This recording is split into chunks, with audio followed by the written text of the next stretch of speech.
The U.S. practice of arbitrarily detaining foreign vessels constitutes a serious violation of international law. China has consistently opposed illegal unilateral sanctions lacking legal basis under international law and authorization by the UN Security Council. We oppose any actions that violate the purposes and principles of the UN Charter and infringe upon the sovereignty and security of other countries, and we oppose all unilateral bullying practices. Venezuela has the right to independently develop mutually beneficial cooperation with other countries. We believe the international community understands and supports Venezuela's stance in safeguarding its legitimate rights and interests. Regarding the 11th high-level strategic dialogue between the Chinese and South Korean foreign ministries, we have already issued a statement.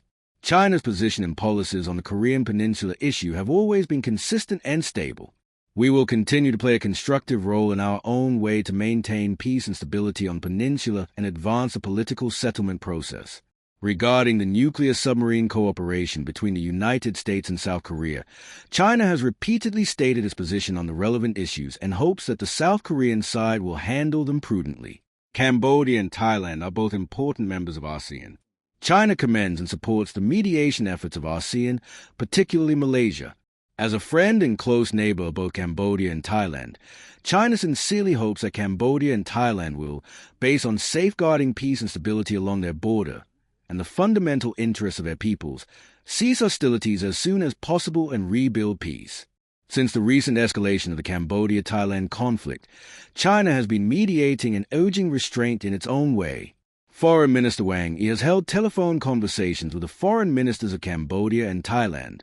Officials from the Ministry of Foreign Affairs have maintained communication with Cambodia, Thailand, and relevant ASEAN countries on this matter.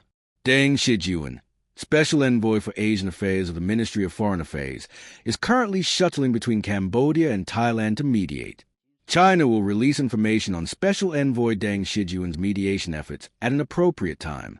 Japanese lawmakers' unauthorized visits to China's Taiwan region betray the spirit of the four political documents between China and Japan's own commitments, violating the One China principle. China firmly opposes this and has large solemn representations with the Japanese side. There is only one China in the world, and Taiwan is an inalienable part of China's territory. We once again urge Japan to deeply reflect, correct its mistakes, retract the erroneous remarks made by Japanese Prime Minister Sanai Takaichi, and refrain from interfering in China's internal affairs. We also warn the DPP authorities that catering to Japan while plotting independence is despicable and destined to be a wrong and dead-end path.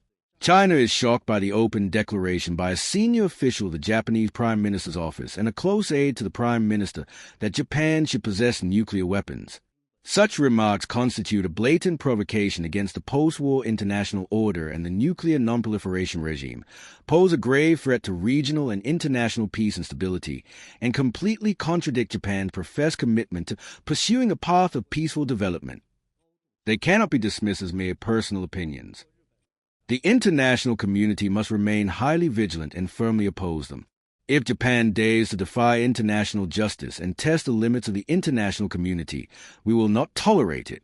Allowing right-wing forces within Japan to push for the development of powerful offensive weapons, or even nuclear weapons, would once again bring disaster to the international community, with a resulting catastrophe far exceeding that of World War II. China and all peace-loving nations worldwide are highly vigilant and firmly oppose Japan's dangerous tendencies regarding nuclear weapons. We strongly urge Japan to abide by international law and its own constitution, cease provocative maneuvers on nuclear armament, refrain from attempting to challenge the post-war international order, and stop charging down the wrong path.